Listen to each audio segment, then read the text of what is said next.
Lorsque les Américains sont arrivés à Dachau le 30 avril 1945, ce fut pour nous un bonheur inouï. Et au point que le lendemain, qui était le 1er mai, les camarades valides, je ne parle pas de moi, les camarades valides ont pu défiler dans le camp avec des drapeaux improvisés de chaque nation. Ils étaient très heureux. Mais notre sort n'a pas changé du tout au tout du fait de l'arrivée de ces sauveurs. Il semble bien que nos sauveurs, tout d'abord, n'avaient pas eu tout à fait l'idée de nous nourrir convenablement, je l'ai déjà dit, je crois, en nous donnant à chacun une boîte de viande en conserve et de pain, ce qui était dangereux. D'autre part, ils se méfiaient un peu de nous. De quoi se méfiaient-ils? Ils se méfiaient. Ils se méfiaient de nos opinions politiques. Ils se méfiaient de nos maladies. Et alors, ils avaient donc mis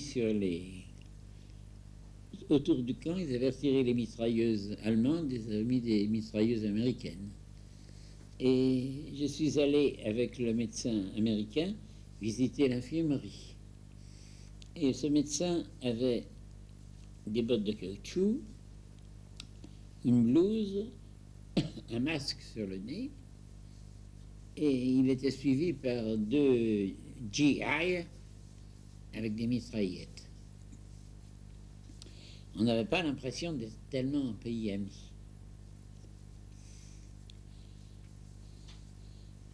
Il a fallu un certain temps pour que, je crois, ils comprennent. Ils auraient dû comprendre tout de suite parce que devant la baraque où j'habitais, il y avait un tas de cadavres nus, peut-être de 25 ans, 3 mètres de hauteur, le tas de cadavres. Et puis, il y avait un certain nombre de camarades en mauvais état.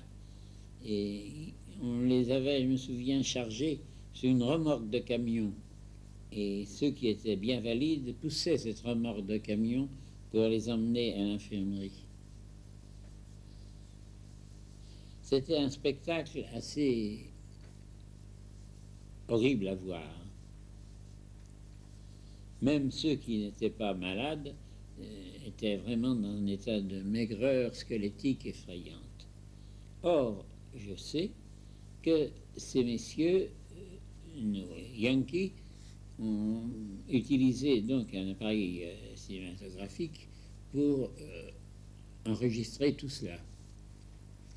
Et on m'a dit, mais là je ne fais que répéter ce qu'on m'a dit, que ces images ont paru aux États-Unis pendant 3 semaines et après ont été supprimées. Je n'affirme rien, on me l'a dit.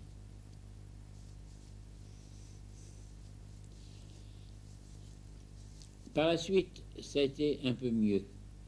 Et alors moi, je m'étais fait hospitaliser à l'infirmerie, chose que je n'avais pas voulu faire jusque-là, pour crainte que cela tourne du côté le plus mauvais. Et c'est parce que j'avais un phlegmon dans l'aine qui me gênait pour marcher. J'ai donc rentré à l'infirmerie, on m'a incisé le phlegmon de l'aine. Et après, on nous a invités à sortir du camp et aller à l'hôpital des SS à l'extérieur du camp. Les SS étaient bien installés. Ils avaient, par exemple, une piscine avec des bateaux de caoutchouc pour s'amuser. Ils avaient une bascule. Et je pense à la bascule parce que je me suis pesé sur la bascule et j'étais tout vêtu et je faisais 50 kilos. Et maintenant, on fait quand même 25 de plus, hein, sans vêtements. Oui, parce que les Américains nous avaient fait passer à la désinfection, à oser d'été, et comme nos vêtements étaient dans un état indescriptible, ils nous avaient remis des vêtements de SS. J'avais une petite veste courte, un pantalon un peu bouffant et des brodequins. Là, pour dire un peu mon état à l'époque, quand je suis arrivé à la maison, ma femme m'a dit, mais il est beau ton costume, je vais m'en servir pour moi, pour faire du ski. Et ça lui allait très bien. Et à l'époque, elle était mince.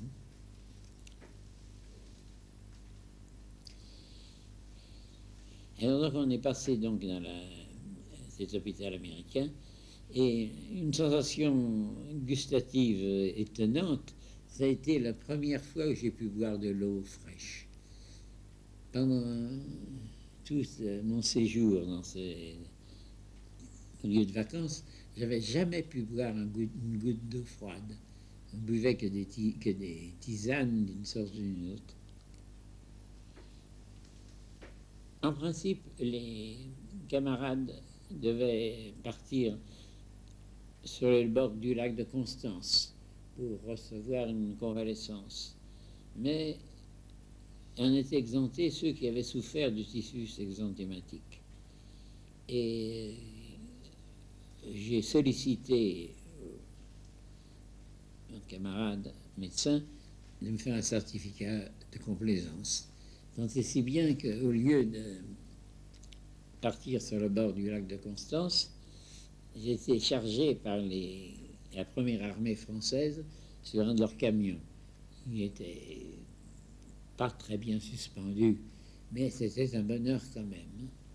Et le bonheur, c'était de traverser les villes allemandes, les unes derrière les autres, et de voir qu'il y avait des façades debout, mais rien derrière. Et que ça nous a fait plaisir. Et alors, ces camarades de la première armée nous ont conduits à Strasbourg, où là, on nous a embarqués dans un train. J'ai éprouvé une grande joie, malsaine si l'on veut, revancharde, de voir que les villes allemandes avaient tant souffert, que s'ils nous avaient fait souffrir tant, de leur côté, ils avaient beaucoup souffert. Et ça, c'était une joie, comment dirais-je, une joie méchante. Mais enfin, j'étais content de revenir. J'étais content de revenir jusqu'à un certain point, parce que je revenais tout seul. Et donc, à Strasbourg, on nous a mis dans le train.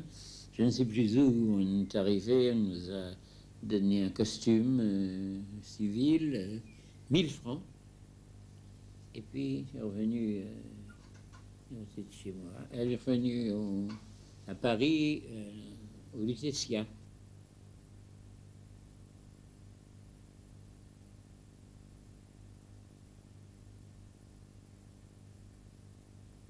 Je suis arrivé donc au Lutetia et je me souviens que je me suis couché pour dormir et je me suis réveillé, je n'arrivais pas à dormir. Je me suis donc réveillé vers 4 heures du matin et il y avait des dames très gentilles qui apportaient des petits déjeuners. Et c'est honte de le dire, de 4 heures du matin jusqu'à 11 heures du matin, j'ai pris 5, 6, 8 petits déjeuners, 8 petits morceaux de pain avec du café au lait. J'avais donc téléphoné à mon ami Vicard, qui m'a dit qu'il viendrait te chercher en voiture. Mais en cette époque-là, les voitures, c'était pas comme on voulait. Hein. Finalement, donc, je crois qu'il a attendu qu'il soit 11 heures pour venir me chercher. Et il a venu me chercher. Et j'ai retrouvé ma fiancée, donc, elle était chez Vicard. Et c'est assez amusant de penser qu'elle avait préparé un énorme pot de confiture et qu'elle a tout mangé d'un coup, en recevant des coups de téléphone. Parce que, attention, quand tu es arrivé, j'ai été accueilli vraiment avec un enthousiasme inouï. Hein. Les gens me regardaient comme un phénomène. Dans la rue, on me dit « Ah, ça c'est un déporté, c'est un vrai !» Parce que j'avais en plus le crâne rasé. Hein. Mais ça a été le début. Ça a été le début. On m'a téléphoné, énormément de gens ont téléphoné